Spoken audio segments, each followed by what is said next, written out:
Hello everyone, welcome to bio planet. और आज जो हमारा टॉपिक था ह्यूमन रिप्रोडक्शन, उसके अंदर हम टॉपिक करेंगे मेल रिप्रोडक्टिव सिस्टम। और आज हम इसको और डिटेल में देखते हैं। पिछले क्लास में हमने ये डायग्राम कवर अप करा था और आज हम और डिटेल में मेल रिप्रोडक्टिव सिस्टम को देखते हैं। सबसे पहले जो मेल रिप्रोडक्टिव सिस्टम होता है, ये कहाँ पर लोकेटेड होता है? It is located in the pelvis region. जो हमारी पेल्विक बोन होती है उसके अंदर जो हमारा मेल रिप्रोडक्टिव सिस्टम होता है वो हमारा लोकेटेड होता है। इसके अंदर एक पेयर ऑफ टेस्टिस होता है, जो हमने देखा था that it is having one pair of testis over here, जो कि स्क्रोटम के अंदर होता है। और along with this accessory glands आ रहे होते हैं, हमारे कुछ ग्लैंड्स होते हैं, और एक्सटर्नल जेनिटिलिया, जिसको हम क्या बोलते हैं? External genitalia is the penis. Okay, और यही क्या होता है? This is the copulatory organ. This is the only copulatory organ over here. यही वो ऑर्गन होता है जिसके थ्रू इंसेमिनेशन होता है inside the body of a female. So सबसे पहले हमारा मेल रिप्रोडक्टिव सिस्टम की लोकेशन होगी, जो कि हमारा पेल्विस रीजन में है। टेस्टिस जो कि हमारे पेयर्ड है, along with the accessory gland and ducts हमारे हो गए सारे, accessory ducts and the gland. External genitalia जिसको हम पेनिस बोलेंगे, जिसको हम बोलते हैं कॉपुलेटरी ऑर्गन। अब सबसे पहले जो हमारे टेस्टिस होते हैं, they are situated outside the abdominal cavity. और ये किस में होते हैं? एक पाउच में होते हैं। इस पाउच को हम बोलते हैं, we call this pouch as scrotum. ठीक है, अब ये सबसे इंपॉर्टेंट पॉइंट है कि जो स्क्रोटम में जो हमारे टेस्टिस होते हैं वो क्यों होते हैं। सबसे इम्पॉर्टेंट बात यहाँ पर ये है कि जो स्क्रोटम होता है, जब हमारे टेस्टिस स्क्रोटम में आ जाते हैं तो इसकी वजह से जो स्पर्म के प्रोडक्शन के लिए अराउंड 2 से लेके 2.5 degree Celsius lower than the normal body temperature की रिक्वायरमेंट होती है। मतलब अगर हमारा बॉडी टेम्परेचर 37 डिग्री सेल्सियस है तो उससे 2 डिग्री कम, लाइक अराउंड 35 और 34 डिग्री सेल्सियस पे लोअर बॉडी टेम्परेचर पे जो होगा स्पर्म का प्रोडक्शन होगा। तो इन ऑर्डर के जो स्पर्म है वो आराम से प्रोड्यूस हो सकें, दैट्स वाई जो हमारा टेस्टिस होते हैं they are there in the scrotum. Okay, and इसी वजह से जो टेम्परेचर होता है वो अराउंड 2 से लेके 2.5 degree Celsius normal than the body temperature को हमारा मेंटेन करने के लिए जो टेस्टिस होते हैं they are there in the scrotal sac. अब सबसे इंपॉर्टेंट चीज़ है, ये टेम्परेचर अगर मेंटेन नहीं होगा तो स्पर्मेटोजेनेसिस नहीं होगा। ठीक है, अगर ये टेम्परेचर मेंटेन नहीं होगा then the spermatogenesis will not take place. अब ये जो स्पर्मेटोजेनेसिस के लिए इस टेम्परेचर को मेंटेन करने के लिए कुछ चीज़ें होती हैं। सबसे पहला पॉइंट जो हमारा है वो ये है कि ये जो हमारे टेस्टिस हैं, ठीक है, ये डिसेंड कर रही हैं in the seventh month of pregnancy. जब भी कोई वुमेन अगर प्रेग्नेंट है तो ये जो टेस्टिस होंगे they will descend into the scrotum in the 7th month of the pregnancy. This is very important. और जो टेम्परेचर है वो तो हमें मालूम है 2 से लेके 2.5 डिग्री सेल्सियस लोअर टेम्परेचर की रिक्वायरमेंट होती है। बट अगर अगर टेस्टिस हमारी नहीं आ पाई है, ठीक है, if testis fail to descend, then एक कंडीशन होती है और उस कंडीशन को हम क्या बोलते हैं? उस कंडीशन को हम बोलते हैं क्रिप्टोर कॉर्डिज्म। ठीक है, इसको हम बोलते हैं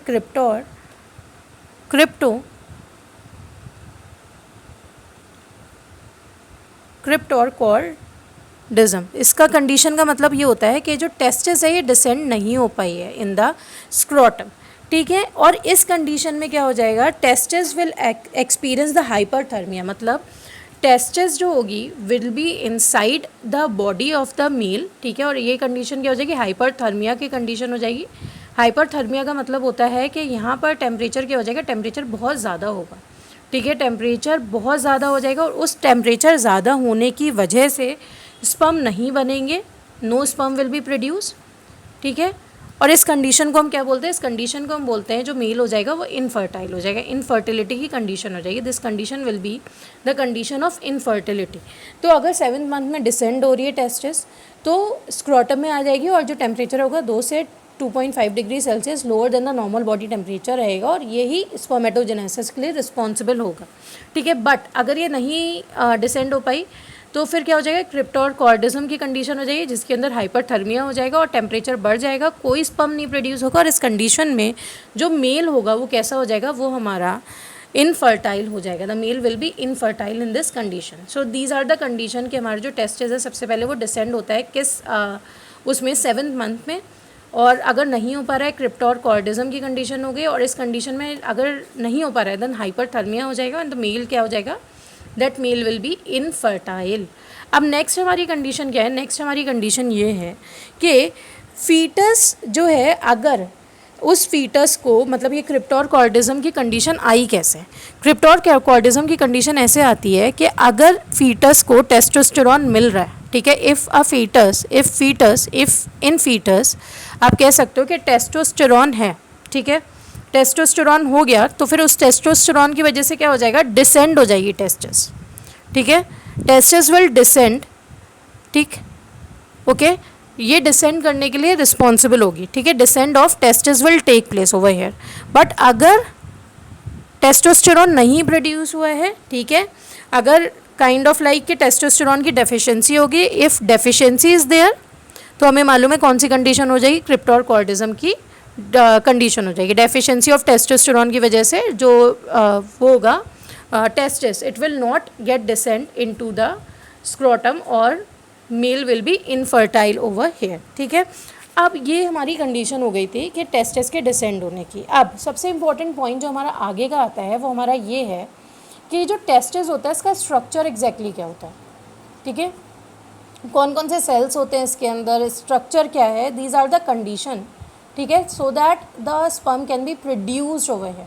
सबसे पहले हम देखते हैं इन एडल्ट ईच टेस्टिस कैसी होगी, it is oval in shape, जिसकी लेंथ अराउंड 4 से लेके 5 सेंटीमीटर होगी, ठीक है, ओवल होगी, 4 से 5 सेंटीमीटर होगी एंड 2 से 3 सेंटीमीटर इसका क्या हो जाएगा, इसकी विड्थ हो जाएगी, ठीक है। टेस्टिस को कवर करने वाली, the testis is covered by a dense covering. इसके अंदर क्या होता है, टेस्टिस को कवर करने के लिए हमारे पास एक डेंस कवरिंग होती है और उस कवरिंग के बारे में भी हम डिटेल में देखने वाले हैं, that what are the covering of the testis. And इसके अंदर क्या होता है, टेस्टिकुलर लोब्यूल्स होते हैं, 250 एक टेस्टिस में होते हैं, ठीक है, each testis have the 250 compartment. तो अगर हम बात करेंगे 2 टेस्टिस की, 2 टेस्टिस के अंदर कितने हो जाएंगे, 2 टेस्टिस के अंदर हमारे अराउंड 500 कंपार्टमेंट्स हो जाएंगे, ठीक है, कितने हो जाएंगे, 500 compartments. In 2 testis we have 500 compartments and ये जो टेस्टिस हैं टेस्टिकुलर लोब्यूल से हमारे कह सकते हैं, टेस्टिकुलर लोब्यूल इसके अंदर होते हैं और ये किससे कवर्ड होती है, डेंस कवरिंग से कवर्ड होती है। तो चलिए अब सबसे पहले हम ये देखते हैं टेस्टिस हमारी एग्जैक्टली एक्सोक्राइन है, हेट्रोक्राइन है, क्या है, उसके बाद फिर हम और देखेंगे टेस्टिस का स्ट्रक्चर पूरा डिटेल में। सबसे पहले जो हमारे टेस्टिस हैं, हमें मालूम है कि टेस्टिस क्या हैं, testis are the, we can say they are the primary sex organ, they are primary sex organ। और ये कैसे होते हैं, हेट्रोक्राइन होते हैं। हेट्रोक्राइन हम क्या बोलते हैं, हेट्रोक्राइन मतलब वो ग्लैंड जिसके अंदर एंडोक्राइन भी है और एक्सोक्राइन भी है, ठीक है, एंडोक्राइन एंड एक्सोक्राइन दोनों हैं, ठीक है। तो एंडोक्राइन कैसे, एंडोक्राइन का मतलब होता है कि यहाँ पर डक्टलेस हो जाएगा, ठीक है, डक्ट नहीं होगी। तो एंडोक्राइन इसलिए है क्योंकि टेस्टिस क्या कर रहा है, टेस्टिस सिक्रीट कर रहा है हार्मोन, ठीक है, क्या सिक्रीट कर रहा है, टेस्टिस सिक्रीट कर रहा है hormone over here. And exocrine इसलिए है क्योंकि with the help of the duct ये क्या प्रोड्यूस कर रहा है, ये प्रोड्यूस कर रहा है स्पर्म भी यहाँ पर, ठीक है। It is exocrine because with the help of the, we can say with the help of the duct it is producing the sperm over here, that's why जो टेस्टिस हो जाएगा वो कैसा होता है, वो हमारा हेट्रोक्राइन ग्लैंड होता है। टेस्टिस की ओरिजिन की अगर हम बात करें तो टेस्टिस कैसे हैं ओरिजिन में, they are mesodermal, they are mesodermal in origin. Testis की ओरिजिन कैसी है, ये ओरिजिन इनकी होती है मीजोडर्मल। अब अगर हम टेस्टिस को रिमूव कर लें तो उसको हम क्या बोलते हैं, रिमूवल ऑफ टेस्टिस इज और की डेक्टोमी, रिमूवल ऑफ टेस्टिस इज और की डेक्टोमी, रिमूवल ऑफ टेस्टिस क्या होता है, इसको हम बोलते हैं और की डेक्टोमी, वी कॉल इट एज और की डेक्टोमी, ठीक है, ये इंपॉर्टेंट पॉइंट है, और की डेक्टोमी।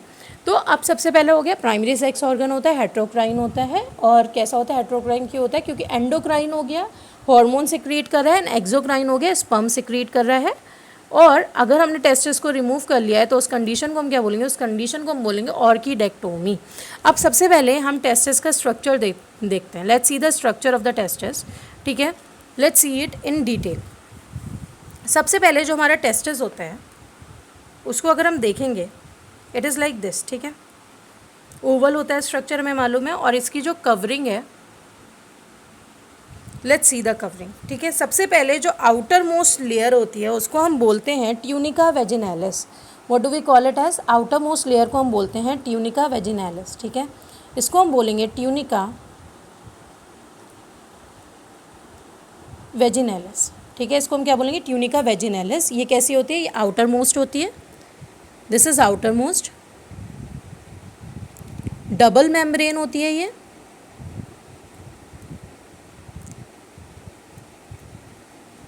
और ये इसके अंदर एक सीरस फ्लूइड प्रेजेंट होता है। क्या होता है? सीरस फ्लूइड इसके अंदर प्रेजेंट होता है। दिस इज ट्यूनिका वेजिनैलिस, जो कि आउटर मोस्ट हो गई, डबल मेम्ब्रेन हो गई। उसके अंदर क्या प्रेजेंट है? इसके अंदर हमारा सीरस फ्लूइड प्रेजेंट है। उसके बाद जो नेक्स्ट कवरिंग हो जाएगी, अगर हम बात करें ऐसे करके, ठीक है, इट्स लाइक दिस, ठीक है। इसको हम जो नेक्स्ट कवरिंग है इसको हम क्या बोलते हैं? इसको हम बोलते हैं tunica albuginea. We call it as tunica albuginea, ठीक है। अब ट्यूनिका एल्ब्यूजीनिया क्या होती है? मिडल होती है, this is the middle layer, okay. So what is this? This is the middle layer, middle layer है ये। और इसके अंदर क्या होता है? डेंस इर्रेगुलर कनेक्टिव टिश्यू होते हैं। इसके अंदर क्या होता है? डेंस इर्रेगुलर कनेक्टिव टिश्यू होंगे। उसके बाद जो हमारी लेयर होती है उसको हम क्या बोलते हैं? उसको हम बोलते हैं, सबसे अंदर वाला जो यहाँ पर लेयर है इसको हम बोलते हैं ट्यूनिका वस्कुलरिस, वस्कुलोसा, ठीक है, tunica vasculosa. We call it as tunica vasculosa, ठीक है। The innermost one is tunica vasculosa, ठीक है। ये कैसी होती है? ये सबसे अंदर वाली होती है, इनर मोस्ट होती है, this is the inner most, ठीक है। अब जो इनर मोस्ट है ये क्या हो जाएगा? ये ब्लड वेसल्स से सप्लाई होगी, it is supply with the blood vessels, ठीक है। इसके अंदर क्या होगा? ब्लड वेसल्स होंगे, it is having blood vessels with it, ठीक। अब ये जो हमारे लोब्यूल्स हैं इसके अंदर क्या हो जाता है? इसके अंदर we have the septa. Septa जो है ये हमारा, this is the septa, okay, this is the septa over है, ये सेप्टा है, दिस इज सेप्टा, ठीक है। और ये सेप्टा क्या कर रहा है? ये सेप्टा डिवाइड कर रहा है टेस्टिस को इनटू द कंपार्टमेंट। यहाँ पर आपको कम कंपार्टमेंट दिख रहे हैं, बट हमें मालूम है हर टेस्टिस में कितने कंपार्टमेंट होते हैं।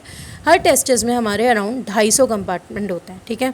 तो यहाँ पर ये जो इनर टेस्ट है इसके अंदर कितने हो जाएंगे? कंपार्टमेंट हो गए। और इसके अंदर ये जो अंदर ये जो होता है एक टेस्ट, एक हम कह सकते हैं सेप्टा के अंदर, ठीक है, क्या होता है? 250 कंपार्टमेंट हो गए, ठीक है। और ये जो हमारे हैं inner, we call them as the seminiferous tubule. What do we call them as? इसको हम बोलते हैं सेमिनिफेरस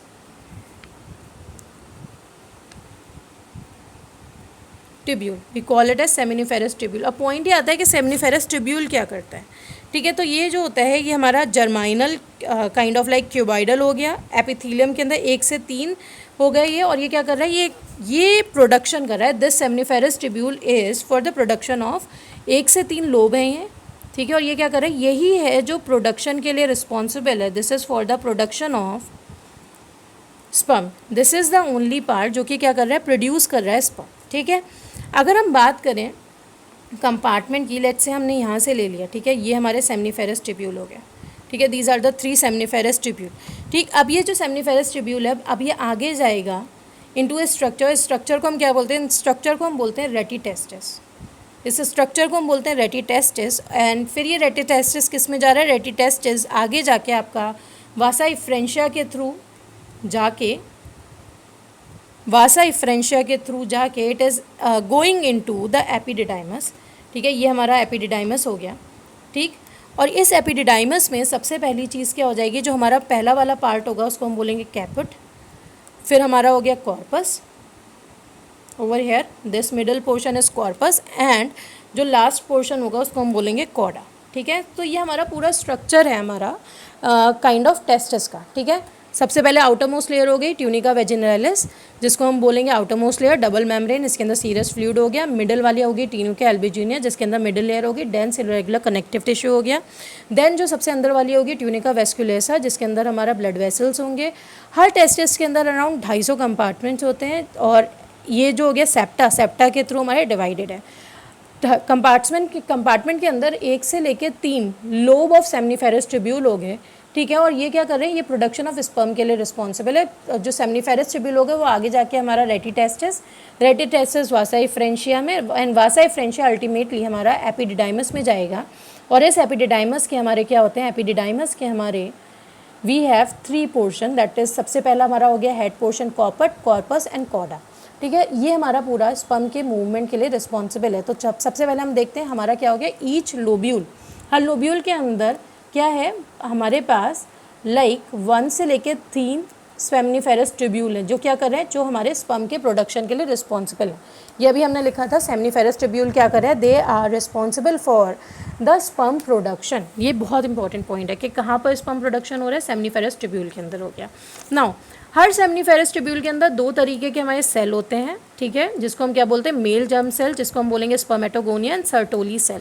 अब इसकी भी अपनी एक कहानी है कि अगर हम टीएस को कट करेंगे तब हमें समझ में आएगा कि कैसे सेमनीफेरस ट्यूब्यूल के अंदर हमारा पूरा सेमनीफेरस ट्यूब्यूल हो गया, और उसके अंदर क्या क्या है, सर्टोली सेल है, लीडिक सेल है, कौन कौन से सेल है, इसको भी अभी हम कवर अप करते हैं। मेल जर्म सेल्स के अंदर क्या होता है, ये जो मेल जर्म सेल्स हैं, ठीक है, मेल जर्म सेल्स क्या करेंगे, they will undergo the meiotic division और स्पर्म को बनाएंगे फाइनली। वाइल सर्टोली सेल का काम क्या होता है, सर्टोली सेल का काम होता है कि ये प्रोवाइड करता है हमारा न्यूट्रिशन। सर्टोली सेल क्या करता है, सर्टोली सेल प्रोवाइड करता है न्यूट्रिशन ओवर हेयर, ठीक है। मेल जर्म सेल क्या करेगा, it is dividing and it is going to form the sperm, and जो सर्टोली सेल होगा it is going to give the nutrition. Reason जो होता है सेमनीफेरस ट्यूब्यूल के अलावा, मतलब आउटसाइड द सेमनीफेरस ट्यूब्यूल, उसको हम क्या बोलते हैं, इंटरस्टिशियल स्पेस कहते हैं। और इसके अंदर कुछ हमारे लिडिक सेल भी होंगे, इंटरस्टिशियल सेल और लिडिक सेल भी होंगे। लिडिक सेल क्या करते हैं, सिंथेसाइज एंड सिक्रीट करते हैं हार्मोन्स को, जिसको हम बोलते हैं एंड्रोजेंस, ठीक है, टेस्टोस्टेरोन वगैरह ये सारी चीज़ें। अदर इम्यूनोलॉजिकली कॉम्पिटेंट सेल भी प्रेजेंट है यहाँ पर। तो चलो सबसे पहले इसके लिए let's see the TS of testis, okay. So let's find out a space over here and let's see the TS, okay, मतलब ट्रांजैक्शनल सेक्शन ऑफ टेस्टिस हम देखते हैं, ठीक है, transverse section of the testis हम देखते हैं। तो लेट्स सी, सबसे पहले हमारे पास अगर एक टेस्टिस है, ठीक है, उसके अंदर हमें मालूम है क्या क्या है, उसके अंदर हमें मालूम है सेमनीफेरस ट्यूब्यूल है, what we have the seminiferous tubule, ठीक है। तो चलो अगर ये सेमनीफेरस ट्यूब्यूल है, this is a seminiferous tubule, this is a seminiferous tubule. तो सेमनीफेरस ट्यूब्यूल का काम क्या था, सेमनीफेरस ट्यूब्यूल का काम था कि वो स्पर्म प्रोड्यूस करेगी। तो ये क्या करेगा, ये स्पर्मेटोगोनिया सेल इसके अंदर होंगे, जो कि हमारे क्या बनाएंगे, स्पर्म बनाएंगे, ठीक है। क्या बना लेंगे ये, they will form the sperm, seminiferous tubule will form sperm over here, this we already know. Now उसके बाद क्या हो जाएगा, उसके बाद जो दूसरी सेल होंगी यहाँ पर सेमनीफेरस ट्यूब्यूल में, पहली हो गई हमारी, सबसे पहली हमारी कौन सी होगी, सबसे पहली हमारी होगी स्पर्मेटोगोनिया, ठीक है, स्पर्मेटोगोनिया, जो क्या बना रही है, जो हमारी बना रही है स्पर्म्स। दूसरी कौन सी होगी सेमनीफेरस ट्यूब्यूल में, दूसरी हमारे पास होगी Sertoli cell. In the seminiferous tubule the second cells are the Sertoli cells. क्या कर रहे हैं ये सर्टोली सेल्स, इनको हम नर्स सेल भी कह सकते हैं। नर्स का काम क्या होता है, नर्स का काम होता है कि वो न्यूट्रिशन वगैरह प्रोवाइड करती है, और इसको हम सबटेंटिकुलर सेल भी बोल सकते हैं, we can call it as sustentacular cell, इसको हम सबटेंटिकुलर सेल भी बोलते हैं, ठीक है। सर्टोली सेल को नर्स सेल भी बोलते हैं, सबटेंटिकुलर सेल भी बोलते हैं। तो सबसे पहले इसके अंदर क्या क्या होता है, इसके अंदर जो हमारा सेमनीफेरस वो सर्टोली सेल है, इसके अंदर सबसे पहले ब्लड टेस्टिस बैरियर की तरह ये काम करेगा। क्या करेगा, ब्लड टेस्टिस बैरियर, मतलब ये इनहिबिट करेगा कि कोई भी, inhibit the entry of any unwanted chemical and microbe, it will inhibit the entry of any कोई भी unwanted, any unwanted chemical and microbes, कोई भी अनवांटेड केमिकल या माइक्रोब्स सर्टोली सेल की वजह से नहीं जा पाएगा। उसके बाद नेक्स्ट आता है हमारा इनिबिन। इनिबिन क्या करता है, इनिबिन करता है, रिलीज करता है, to inhibit the release of FSH, ठीक है, ताकि FSH यहाँ पर रिलीज ना हो, ठीक है, टू इनिबिट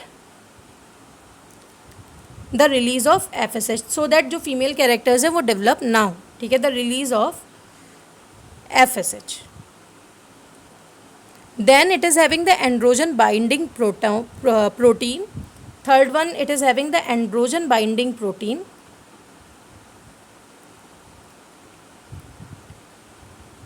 और ये जो एंड्रोजन बाइंडिंग प्रोटीन है वो क्या करेगा, वो ये करेगा कि टेस्टोस्टेरोन को क्या करेगा, काइंड ऑफ लाइक कंसनट्रेट कर देता है, इट कंसनट्रेट टेस्टोस्टेरोन, ठीक है, ये क्या करता है, टेस्टोस्टेरोन को कंसनट्रेट कर देता है. और इसके बाद इसके अंदर एक और चीज़ होती है जिसको हम बोलते हैं एंटी मुलेरियन फैक्टर. क्या होता है, एंटी मुलेरियन फैक्टर भी होता है इसके अंदर. It is having the anti Mullerian factor. और ये क्या करता है, ये फैक्टर इनहिबिट करता है formation of the fallopian tube and the uterus, ठीक है, फेलोपियन ट्यूब को बनने से रोकता है, ठीक है, फीमेल कैरेक्टर्स आने से रोकता है, formation of fallopian tube and inhibit कर रहा है, ठीक है, इनहिबिट कर रहा है, inhibit the formation of fallopian tube and uterus, ठीक है, इन सबको बनने से रोकता है. और अगर कोई भी it absorb, what does it absorb, it absorb the extra cytoplasmic content, मतलब कोई भी एक्स्ट्रा साइटोप्लाज्मिक कंटेंट है उसको क्या कर रहा है, उसको ये एब्जॉर्व कर रहा है, ठीक है, कोई भी एक्स्ट्रा चीज़ है. तो ये सारे काम हमारे सर्टोली सेल के. सबसे पहले ब्लड टेस्टिस बैरियर कर दिया ताकि कोई भी अनवांटेड केमिकल ना आए यहाँ पर, ठीक है, कोई भी अनवांटेड केमिकल या माइक्रोब ना आए. इनिबिन हो गया तो inhibit the release of the FSH. Androgen binding protein हो गया जो कि कंसनट्रेट कर रहा है टेस्टोस्टेरोन को. और उसके बाद फिर हमारा क्या हो जाएगा, एक्स्ट्रा साइटोप्लाज्मिक कंटेंट वगैरह को कोई भी चीज़ है उसको रोक रहा है. और एंटी मुलेरियन फैक्टर हो गया जो इनिबिट कर रहा है formation of the fallopian tube and uterus. उसके बाद हमने पढ़ा था कि यहाँ पर जो हमारा सेमनीफेरस ट्यूब्यूल है इसके अंदर हमारे पास क्या है, इसके अंदर हमारे पास लिडिक सेल भी होता है. क्या होता है, we have the Leydig cell also, ठीक है, लिडिक सेल. और जिनको हम क्या बोलते हैं, लिडिक सेल्स को हम और बोलते हैं, we call them as interstitial cell. तो लेट्स सी कि फंक्शन क्या होता है लिडिक सेल का, जिनको हम इंटरस्टिशियल सेल भी बोलते हैं. Just give me a minute. Interstitial cell,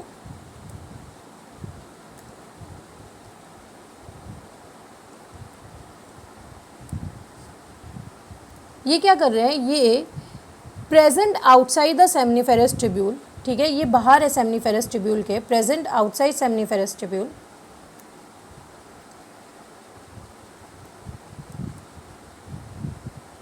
they are present outside seminiferous tubule, मतलब ये सेमनीफेरस ट्यूब्यूल के बाहर हैं, ठीक है. और ये क्या करेंगे, ये सबसे पहला काम करेंगे, ये एंड्रोजन, ये हमने पढ़ा ना यहाँ पर क्या कर रहे हैं, एंड्रोजन. एंड्रोजन का मतलब हो गया ये सिक्रीट कर रहे हैं टेस्टोस्टेरोन, ठीक है. और इसी टेस्टोस्टेरोन की वजह से जो भी सेकेंडरी सेक्सुअल कैरेक्टर आ रहे हैं, बियर्ड आ रहा है, सारी चीज़ें आ रहा है मेल के अंदर, ठीक है, under the influence of LH के इन्फ्लुएंस में ये क्या कर रहा है, under the influence of LH के इन्फ्लुएंस में सेकेंडरी सेक्सुअल कैरेक्टर सिक्रीट कर रहा है. Under the influence of LH the secondary sexual character secreted by the, we can say the Leydig cell और द इंटरस्टिशियल सेल, ठीक है. और ये कहाँ है, सेमनीफेरस ट्यूब्यूल के बाहर है. तो सेमनीफेरस ट्यूब्यूल में हमने देख लिया दो तरीके के सेल थे. अगर ये सेमनीफेरस ट्यूब्यूल है तो इसके अंदर क्या हो गया, दो तरीके के सेल थे. एक हमारा हो गया स्पर्मेटोगोनिया सेल और दूसरे क्या हो गए हमारे सर्टोली सेल. ये हमारे स्पर्मेटोगोनिया सेल क्या करेंगे, स्पर्म बनाएंगे. दूसरे सर्टोली सेल क्या हो जाएंगे, नरिशमेंट प्रोवाइड करेंगे. और हमने देख लिया कि किस तरीके से सर्टोली सेल जो है नरिशमेंट प्रोवाइड कर रहे हैं, ब्लड टेस्टिस बैरियर की तरह भी काम कर रहे हैं. They are also acting as the inhibin, ठीक है. और उसके बाद एंड्रोजन बाइंडिंग प्रोटीन की तरह भी काम कर रहे हैं एंड एंटी मुलेरियन हार्मोन की तरह भी काम कर रहे हैं. मतलब कोई भी फीमेल का कैरेक्टर मेल में नहीं आने देंगे, ठीक है. तो this is all about the testis. और हमने टेस्टिस का क्रॉस सेक्शन भी देख लिया, ठीक है. हमने टेस्टिस का स्ट्रक्चर भी देख लिया, सारी चीज़ें हम देख चुके हैं. लास्ट पैराग्राफ जो हमारा यहाँ पर है वो अभी हमने पढ़ा था कि हमारा जो स्ट्रक्चर था वो कैसे जा रहा था. सबसे पहले हमारा क्या था, मेल सेक्स ऑर्गन के अंदर रेटी टेस्टिस हो गए. ये एसेसरी सेक्स ऑर्गन के अंदर वासाई फ्रेंशिया हो गया, एपिडिडाइमस हो गया एंड वास डिफरेंस हो गया. ये सब हमें मालूम है. ये सब क्या है, ये इंपॉर्टेंट पॉइंट है. ये सब कैसे हैं, ये सब एसेसरी है, ठीक है. तो एसेसरी क्या हो गया, rete testis, vasa efferentia, epididymis and vas deferens. Seminiferous tubule open होता है वासाई फ्रेंशिया में थ्रू रेटी टेस्टिस. तो ये अभी हमने देखा था. ये हमारा सेमनीफेरस ट्यूब्यूल था, this was the seminiferous tubule, और ये किसके अंदर जा रहा था, it was opening into the वासा इफ्रेंशिया, किसके थ्रू, रेटी टेस्टिस के थ्रू होता हुआ जा रहा था। ठीक है, अब आगे देखते हैं। उसके बाद फिर क्या हो गया, the Vasa इफ्रेंशिया leave the testis and open into the epididymis located into the posterior surface of each testis. और ये किस में जा रहा है, it is leaving the testis, और ये यहाँ पर जाके एपिडिडाइमस में जाके वासा इफ्रेंशिया खुल रहा है। ठीक है, अब इसके बाद नेक्स्ट हमारा पॉइंट क्या है, नेक्स्ट पॉइंट ये है कि it receive the duct from the seminal vesicle and open into the urethra as the ejaculatory duct. तो अगर हम इसको समराइज़ करें कि पूरा प्रोसेस क्या हुआ, पूरा प्रोसेस हमारा ये हुआ, सबसे पहले टेस्टिस थी। ठीक है, टेस्टिस कैसी हो गई, हमारी पेयर्ड हो गई। ठीक है, और पेयर टेस्टिस ने क्या करा, पेयर टेस्टिस ने हमारा स्पर्म प्रोड्यूस करा। टेस्टिस हो गई यहाँ पर, टेस्टिस जो कि पेयर्ड है। ठीक है, इन्होंने क्या करा, स्पर्म प्रोड्यूस कर दिया यहाँ पर।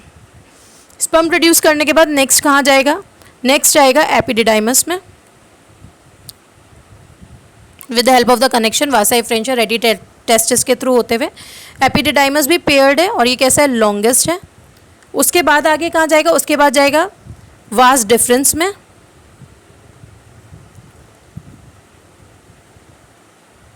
वास डिफरेंस भी कैसा है, पेयर्ड है। और अगर हमने इसको कट कर दिया तो उसको हम क्या बोलते हैं, वेसेक्टोमी, जो हमने पहले ही पढ़ा है। और ये हमें मालूम है कि ये कैसा होता है, ये इसको हम रिवर्स कर सकते हैं बट बहुत पेनफुल होता है। Then it is ejaculatory duct. Ejaculatory duct कैसा हो जाएगा, इजैकुलेटरी डक्ट भी पेयर हो गया। इजैकुलेटरी डक्ट ने क्या कर दिया, पेयर्ड है ये भी। ठीक है, और यहाँ पर क्या क्या हो जाएगा, इजैकुलेटरी डक्ट में स्पर्म भी आ जाएगा। ठीक है, और seminal वेसिकल से भी जो सिक्रीशन थी वो भी आ जाएगी। फिर अल्टीमेटली क्या हो जाएगा, यूरेथ्रा में आ जाएंगे। और यूरेथ्रा में हमें मालूम है यूरेथ्रा में कौन कौन से पोर्शन थे, सारे पोर्शन हमने देखे हुए हैं। यूरेथ्रा के तीनों पार्ट्स हमने देखे हुए हैं। सबसे पहले ग्लैंडुलर, जिसके अंदर sperm, seminal vesicle, prostate gland आ गया, मेम्ब्रेनस हो गया था, एंड लास्ट वन हमारा पेनाइल था। ठीक है, तो यही सब हमारा यहाँ पर समराइज़ करा हुआ है कि सबसे पहले हमारा क्या हो गया, सेमनीफेरस ट्यूब्यूल टेस्टिस के थ्रू होता हुआ आ रहा है, वासा इफ्रेंशिया के थ्रू रेटी टेस्टिस। वासा इफ्रेंशिया क्या करेगा, टेस्टिस को लीव करेगा, एपिडिडाइमस में जाएगा, posterior surface of each testis. Epididymis कहाँ जाएगा, वास डिफरेंस में जाएगा। वास डिफरेंस कहाँ जाएगा, इट विल असेंड। ठीक है, और ये कहाँ चला जाएगा, यूरिनरी ब्लैडर में, यूरेथ्रा के थ्रू होता हुआ चला जाएगा। ठीक है, so it receive the duct from the seminal vesicle into the urethra as the ejaculatory duct. Ejaculatory duct के बारे में भी हमने पढ़ लिया। Now the duct store and transport the sperm from the testis to the outside through the urethra. Urethra के through सारी चीज़ें बाहर जाएंगी। Urethra originate from the urinary bladder and extend through the penis, जिसके थ्रू, किसके through जाते हैं, urethral meatus के through it is extending outside, जो हमने पिछले क्लास में पूरा पढ़ा था। नाउ जो पेनिस है, penis is the male external genitalia, और इसी के थ्रू क्या होगा, इसी के through everything will be like given inside the body of a female with the help of the penis only. जो इंसेमिनेशन होगा will take place and the sperm will move inside the body of the female. ठीक है, penis के through ही क्या हो जाएंगे, sperm जो हो जाएंगे वो they will move inside the body of the female. Now it is made up of the special tissue जो कि इरेक्शन के लिए रिस्पॉन्सिबल होते हैं, और इन लार्ज एंड को हम क्या बोलते हैं, फोर स्किन भी बोलते हैं, और इसको ही हम क्या बोलते हैं, प्रेफ्यूज भी बोलते हैं। ठीक है, इसको ही हम क्या बोलते हैं, प्रेफ्यूज भी बोलते हैं। ठीक है, we call it as prepuce also, fine. और इसको अगर हम रिमूव करते हैं तो इसको हम क्या बोलते हैं, we call the process as circumcision. ठीक है, अगर हम जो प्रेफ्यूज है उसको रिमूव कर रहे हैं तो इसको हम क्या बोलेंगे, we call it as circumcision. Circumcision क्या होता है, रिमूवल ऑफ प्रेफ्यूज। और ये हम रिमूवल इसीलिए करते हैं सो दैट कि अगर कोई भी काइंड ऑफ लाइक आप कह सकते हो कि any bacterial growth will not take place, sexually transmitted diseases का जो चांसेस हो जाता है वो बहुत कम हो जाता है। मेल एसेसरी ग्लैंड के अंदर क्या हो जाएगा, हमारे इंक्लूड करता है seminal vesicle, prostate and the bulbo urethral gland. Male accessory gland के अंदर हमारे क्या आ जाते हैं, seminal vesicle, prostate and the bulbo urethral gland. Secretion of the gland constitute the seminal plasma, जो कि फ्रुक्टोज का रिच होता है। और यही फ्रुक्टोज बताता है कि जैसे सपोज अगर जो रेप केसेस होते हैं उसमें फ्रुक्टोज को ही आइडेंटिफाई किया जाता है। ठीक है, it is rich in fructose, calcium and certain enzyme. Secretion of the bulbo urethral gland also help in the lubrication of the penis. So this is all about the male system. I hope you understand the male part, and in the next class we are going to start with the female reproductive system. Thank you so much and see you in the next session.